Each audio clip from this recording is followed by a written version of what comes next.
પહેલા તિમોથી 2:12 છે ના પ્રમાણે સ્ત્રીઓએ ઉપદેશ કરવી જોઈએ કે નહીં અને કેવી રીતે રહેવું. महिलाएं प्रचार कर सकती है नहीं, इसको लेकर क्या हुआ था सब लोग जानते हैं ना. बाइबल का सत्य वचन सत्य रहेगा चाहे कोई भी कुछ भी बोले. ठीक है, बाइबल सफाई से जो है ये जो पास्टर का अधिकार है वो किसको देता है? पुरुष को देता है. ये किसी को अच्छा लगता है किसी को बुरा लगता है, बट सत्य वचन यही है. और उसके रिलेटेड हमने ऑलरेडी एक वचन पढ़ लिया कि पास्टर की खूबी में एक क्या है, he should be one women man, मतलब हस्बैंड ऑफ वन वाइफ. तो यहाँ पर महिलाओं को प्रचार करने का अधिकार है या नहीं, ये एक सवाल है. महिलाएं सेवा कर सकती है या नहीं, ये दूसरा सवाल है. तो दूसरे सवाल की तरफ पहले जाता हूं, क्योंकि जब हमारा इमोशन सर पे आके अटक जाता है तो हम वचन को देखते नहीं, गालियां बकते हैं. फिर हम चले जाते हैं यूट्यूब पे लाइव, फेसबुक पे लाइव, और वहां पर जाकर हम चिल्लाएंगे तुमको किसने अधिकार दिया, तुमको बोला है कि तुम जाके सुप्रीम कोर्ट के जैसा लिख दो और बोलो ये गलत वो गलत. तो यही लोग हैं जो इमोशन हो जाते हैं. तो सबसे पहला, जब महिला प्रचारक की बात आती है, 4 चीजों को मैं समझाता हूं आपको. ये 4 चीजों को अच्छे से समझिएगा. जब ये 4 चीजों को लोग समझ जाते हैं तब उनके अंदर ये सवाल क्लियरली निकल जाता है ना. टाइम है ना. ये 4 चीजों को मैं थोड़ा समय लेकर समझाने जा रहा हूं कि महिलाएं सेवक बन सकती हैं, प्रचार कर सकती हैं, सेवकाई कर सकती हैं. ठीक है, सबसे पहले ये जो स्वरूप के बारे में हम बात करते हैं, बाइबल हमको पहला अध्याय उत्पत्ति के 26 और 27 वचन में सफाई से कहती है, परमेश्वर ने मनुष्य और स्त्री को क्या बनाया? खुद के स्वरूप में बनाया. और कैसे बनाया? समान बनाया. तो सृष्टि के आधार पर, स्वरूप के आधार पर आप और मैं, पुरुष और स्त्री, वो क्या है परमेश्वर के नजरों में? समान है, इक्वल है. उसमें कोई दो राय नहीं. कुछ जगह पे बोलते ना, अगर लड़कियां आप बेस्ट हैं तो जोर से हालेलुया बोलिए, लड़कियां हालेलुया, लड़के आप लोग बेस्ट है. तो बाइबल का वचन कहता है कि दोनों बेस्ट है, दोनों परमेश्वर के स्वरूप में एक है. ठीक है, तो ना यहाँ पर लड़की छोटी लड़का बड़ा, लड़का छोटा लड़की बड़ी. ठीक है, स्वरूप में ये कैटेगरी नंबर 1, बॉक्स नंबर 1 में सब एक हैं, कोई डिफरेंस नहीं है, छोटा बड़ा नहीं. दूसरा क्या है वहां पर? गिफ्ट्स. गिफ्ट्स में, सॉरी गिफ्ट्स की बात किया ना. दूसरा कैटेगरी है सैल्वेशन का. दूसरा कैटेगरी क्या है? सैल्वेशन. अब ये जो सैल्वेशन है यानी कि उद्धार है, ये उद्धार महिलाओं के लिए अलग और पुरुषों के लिए अलग है क्या? नहीं ना. यीशु मसीह सबके लिए मरा, यीशु मसीह सबके लिए जी उठा, यीशु मसीह सबको उद्धार करता है. तो उद्धार महिला को भी सेम और पुरुष को भी सेम. इसीलिए बाइबल का वचन कहता है, ना पुरुष ना स्त्री, ना यूनानी ना इब्रानी, ना ज्ञानी ना मूर्ख, सबके ऊपर क्या है? परमेश्वर के लिए परमेश्वर का अनुग्रह है. परमेश्वर के नजरों में सब एक हैं. सो स्वरूप के रूप में पुरुष और स्त्री एक हैं, उद्धार के लिए पुरुष और स्त्री एक जैसे हैं. और ये जो तीसरा कैटेगरी है जिसमें मैंने बोला ग्रेट कमीशन, उसमें ये भी ऐड कर लीजिए, गिफ्ट्स एंड ग्रेट कमीशन. ये जो गिफ्ट है, आत्मिक वरदान है. आत्मिक वरदान परमेश्वर जो है सबको एक समान देता है. जो पवित्र आत्मा पुरुषों के ऊपर उंडेला गया है, वही पवित्र आत्मा आपके ऊपर भी उंडेला गया है. बराबर? या फिर महिलाओं के लिए लेडीज स्पेशल, ऐसा कुछ है क्या?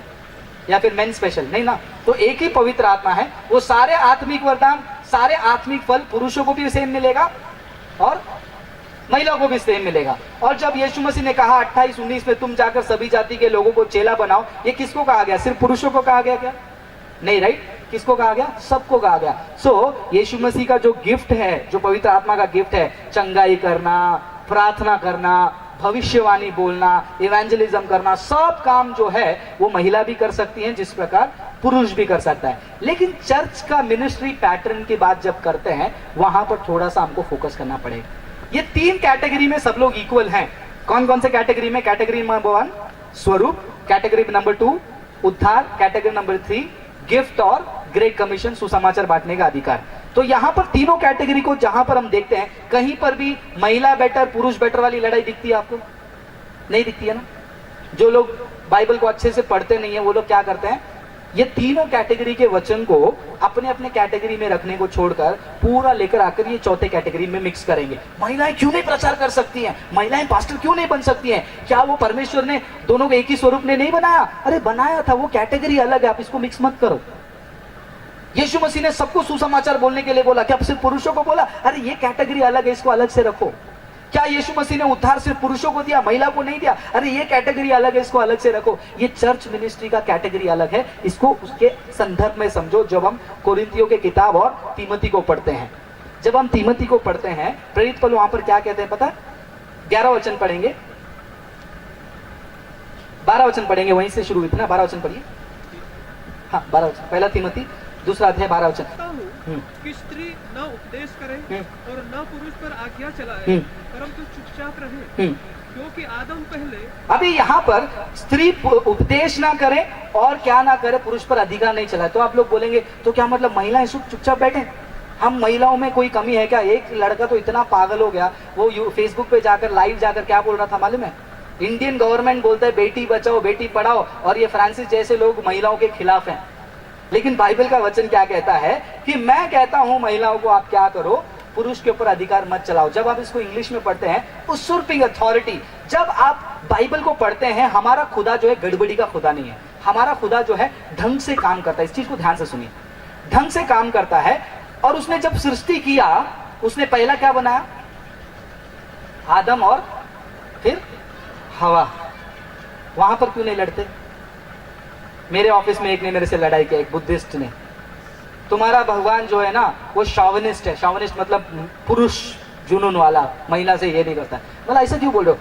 अगर वो पुरुष वो शॉविनिस्ट नहीं था तो फिर वो पहले महिला को क्यों नहीं बनाया? तो मैंने बोला अगर पहले महिला को बनाएगा, तुम लोग ही बोलते वो फेमिनिस्ट है। फिर तुम्हारे मर्जी से पुरुष को पहला बनाया तो भी प्रॉब्लम, महिला को बनाएगा बोलेंगे तुम्हारा भगवान पहला महिला को क्यों बनाया, मतलब पुरुष उनसे कम है क्या? ये प्रॉब्लम आती रहेंगी। तो परमेश्वर जो है हर एक काम में जो है एक फॉर्मेट से काम करता है। जब सृष्टि किया उन्होंने पुरुष और स्त्री को रखा। परिवार के बारे में जब हम बात करते हैं, परिवार का पैटर्न क्या दिया है परमेश्वर ने? परिवार का हेड कौन है ब्रदर? महिलाएं। महिलाएं, आप गलत बाइबल पढ़ रहे हो। कौन है? महिलाएं। पुरुष, पुरुष के बाद क्या है? स्त्री। कभी भी किसी घर पे आपने ये लड़ाई को देखा है क्या? मैं हस्बैंड बनूंगी। क्यों? अरे क्यों मतलब क्या? मेरे को प्रभु ने उद्धार नहीं दिया क्या मैं हस्बैंड बनूंगी? कभी ऐसा लड़ाई देखा आपने किसी घर में? या फिर कभी ऐसे लड़ाई देखा आपने घर पे कि परमेश्वर ने तो हम दोनों को एक ही स्वरूप में बनाया, स्त्री पुरुष, पहला अध्याय 26वां वचन, परमेश्वर ने पुरुष और स्त्री को अपने स्वरूप में बनाया, तो मैं आज से मैं हस्बैंड, कल से तू वाइफ। ऐसा कभी हुआ है क्या? तो यीशु मसीह ने जो सृष्टि को बनाया उसमें भी पुरुष स्त्री को रखा, परिवार में भी पुरुष स्त्री को रखा। यहां दो जगह पे प्रॉब्लम नहीं आई। चर्च में अगर परमेश्वर ने वचन के द्वारा पुरुष स्त्री वाला ऐसा कॉम्बिनेशन रख दिया तो गुस्सा आ गया। क्यों पता है? क्योंकि यहाँ पर लोग समझते हैं कि भैया ये सच है, यहाँ पर भी समझते हैं कि पुरुष और स्त्री वाला ये बात सच है, लेकिन सेवकाई में बहुत सारे लोगों को सेवा नहीं करना है, बहुत सारे लोगों को स्टेज चाहिए होता है। जिसको सच में सेवा करना है, सेवकाई में बहुत सारी चीजें होती हैं, सुसमाचार बांटना, बच्चों को संडे क्लास सिखाना, जवान लड़कियों के बीच में जाकर प्रचार करना, जवान लड़कियों को चलाना, है ना, भविष्यवाणी करना, वर्शिप लीड करना, वचन पढ़ना, चर्च में आकर अनाउंसमेंट वगैरह पढ़ना, ये भी तो एक सेवा है ना। लेकिन मुझे वो सब नहीं करना है, मुझे पास्टर बनना है। तो इंटेंशन चाहत सेवा नहीं, वो पास्टर पोजीशन का है। समझ रहे हैं आप लोग? ये पोजीशन के लिए जो लड़ते हैं वही बोलते हैं कि मैं महिला पास्टर क्यों नहीं बन सकती। आप पास्टर बनकर क्या करना चाहती हैं? सेवा करना चाहती है ना, तो आप बिना पास्टर बने भी सेवा कर सकते हैं। नहीं नहीं, मुझे वो स्टेज चाहिए, मेरे नाम के सामने वो चाहिए, पास्टर XYZ जो भी नाम है, अभी लूंगा तो वो नाम की कोई पास्टर आ जाएगी तो फिर प्रॉब्लम हो जाएगी। आप बोलोगे अपने मन से बोल रहे हो। नहीं, मैं अपने मन से नहीं बोल रहा हूं, 13 वचन में पॉल उसका जवाब भी दे रहे हैं। क्यों ये फॉर्मेट यीशु मसीह जो है चर्च में चाहते हैं? पॉल ने बताया उसका कारण, क्योंकि आदम पहले बनाया गया, उसके बाद हव्वा बनाई गई, उसके बाद हव्वा बनाई गई थी। और ये चर्च में ये फॉर्मेट रखने का कारण पॉल क्या दे रहे हैं कि भैया ये क्रिएशन ऑर्डर है। भैया बुरा लग रहा है तो कोई बात नहीं, परमेश्वर ने आदम को पहले बनाया, दूसरा महिला को बनाया, तो उसमें प्रॉब्लम नहीं है, तो इसमें क्या प्रॉब्लम है? आगे क्या लिखा है उसका एक और चीज भी रीजन बताया है। और आदम बहकाया ना गया, और आदम बहकाया नहीं गया, पर स्त्री बहकावे में आकर अपराधिनी हुई। स्त्री जो है बहकावे में आकर क्या हुई? अपराधिनी हुई। तो ये एक तरीका बताया गया कि क्यों महिला को वहां पर पास्टर बनने का अनुमति नहीं है। लेकिन जब सवाल ये भी है, क्या महिलाएं सेवा नहीं कर सकती हैं? कर सकती हैं 100%। मेरे साथ गॉस्पेल शेयरिंग के लिए कितने लड़कियां आती हैं, कितने सिस्टर्स आते हैं मेरे साथ प्रेयर मीटिंग चलाने के लिए। हमारा जो सेमिनार होता है वहां पर प्रेज एंड वर्शिप के लिए सूरत में लड़कियां आगे खड़े होकर गाना गा रही थी, कितने लोग करते हैं। लेकिन लोग सेवकाई और पास्टर के रोल को मिक्स कर देते हैं, जैसे हस्बैंड वाइफ का रोल आज मिक्स कर रहे हैं दुनिया वाले, वैसे चर्च में ये होने की कोशिश है। Feminism is taking over the church. और जो लोग उदाहरण लेकर आएंगे, नहीं उसमें पुराने नियम में जाओगे तो आपको हुल्डा मिलेगी, मिरियम मिलेगी, पहले वो लोग कौन है ना अच्छे से स्टडी करना, फिर मेरे पास आना। पुराने नियम में चर्च का फॉर्मेट नहीं है, वो अलग है। पुराने नियम में मिरियम प्रॉफिटस थी, नए नियम में भी प्रॉफिट बनो ना, प्रॉफिट और पास्टर दोनों अलग होता है।